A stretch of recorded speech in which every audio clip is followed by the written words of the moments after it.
Good morning, boys and girls. Today I want to introduce you to our new book called The Thief of Always by Clive Barker.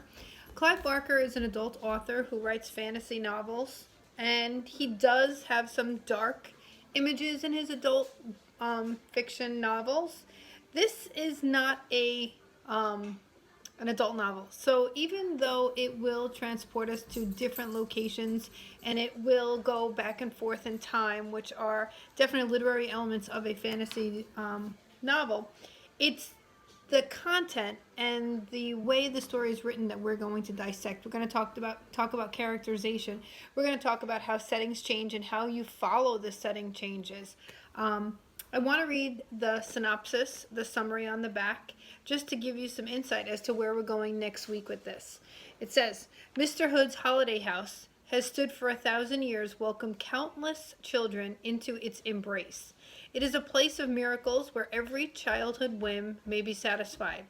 There is a price to be paid, of course, but young Harvey Swick, bored with his life and beguiled by Mr. Hood's wonders, does not stop to consider the consequences. It is only when the house shows its darker side, when Harvey discovers the pitiful creatures that dwell in the house's shadows, and he comes to doubt Mr. Hood's philanthropy. But the house and its mysterious architect are not about to release their captive without a battle. Mr. Hood has ambitions for his new guest, for Harvey's soul burns brighter than any he encountered in 10 centuries. So here we speak about Mr. Swick and Mr. Hood and the house. This is one text where we will have something that is non-living be a main character, and this is the holiday house. So before we start the book, I just want you to start thinking, how does a non-living element become a character in a book? Does this picture give you any insight? And that is Mr. Clive Barker. He has done movies as well, like Pinhead, which you should never have seen. And I don't know off the top of my head some of the names of the adults' books, but I know he's a very well-known author and movie producer. So, The Thief of Always. I will have the PDF up in my Google Classroom, and I will be providing you a lot of graphic organizers so we can follow together.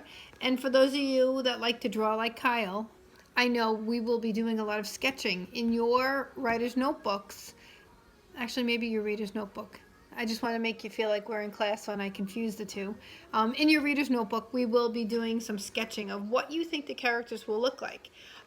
In the PDF that I have provided for you, it's going to be on a hyperdoc in our classroom for Monday. You're just going to have the text. You will not have the pictures. So I don't have to show them to you. That's the good part about this. And listen, you have to find the good parts of being involved in remote learning because there are not a lot of them. So ladies and gentlemen, we're going to start this on Monday. There is not a movie about this book, but I think when we're done reading this together and analyzing it and breaking it down, you're going to realize that they should make a movie about this book because it would be amazing. So, happy Passover. Happy Easter, and I look forward to starting this with you on Monday. Have a great weekend, boys and girls. Bye-bye.